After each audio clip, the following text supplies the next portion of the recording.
ដោយសារតែយប់មិញមេឃភ្លៀងខ្លាំងតែធ្វើឲ្យថ្ងៃនេះខ្ញុំត្រូវបដូរវេនជាមកជិះជាប់ពេលថ្ងៃម្ដងហើយក៏ធ្វើឲ្យខ្ញុំបានធ្វើជាវីដេអូ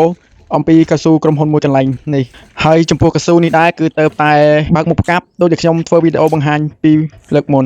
ហើយវីដេអូនេះខ្ញុំនឹងនិយាយអំពីរបៀបបើកហើយនឹងផលវិបាករបស់វាខ្ញុំភ្លេចនិយាយប្រាប់ដោយសារតែឆ្នាំនេះមេឃភ្លៀងខ្លាំងទៅធ្វើឲ្យកៅស៊ូមួយនេះសុខចិត្តចោលមុខប្រវែងជា4ទឹកផងដែររីឯមូលហេតុនោះគឺដោយសារតែវាជាមិនសូវចេញជ័រ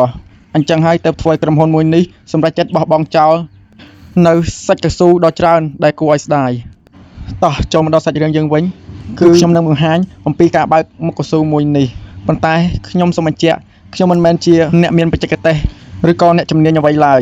ចំពោះការបើកមុខដំបូងខ្ញុំសូមឲ្យបងប្អូនទាំងអស់គ្នាបើកមុខទុកសាច់ខាងក្រោមប្រវែងជា2ទៅ3ម្រាមដៃដើម្បីងាយស្រួលក្នុងការជិះត្រង់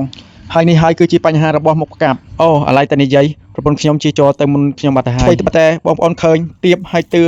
ប៉ុន្តែចូលចិត្តកាន់តែរបស់ធំហើយវែងនោះទេដូចជាដងពលាកដែលប្រពន្ធខ្ញុំកំពុងតែកាន់ជានឹងអញ្ចឹងហើយប្រពន្ធខ្ញុំពិតជាមានជំនាញមែនតើខាងជាមុខផ្កាប់នឹងគឺជាអត់មានហៀសោះហើយខ្ញុំពេលឃើញអញ្ចឹងក៏ឲ្យប្រពន្ធខ្ញុំថតដើម្បីបញ្ចេញថ្វីដៃឲ្យបងប្អូនមើលដែរអាយ៉ាទឹកដៃជាមិនធម្មតាដែរហ្នឹងហើយត្រង់នេះខ្ញុំចង់បង្ហាញថា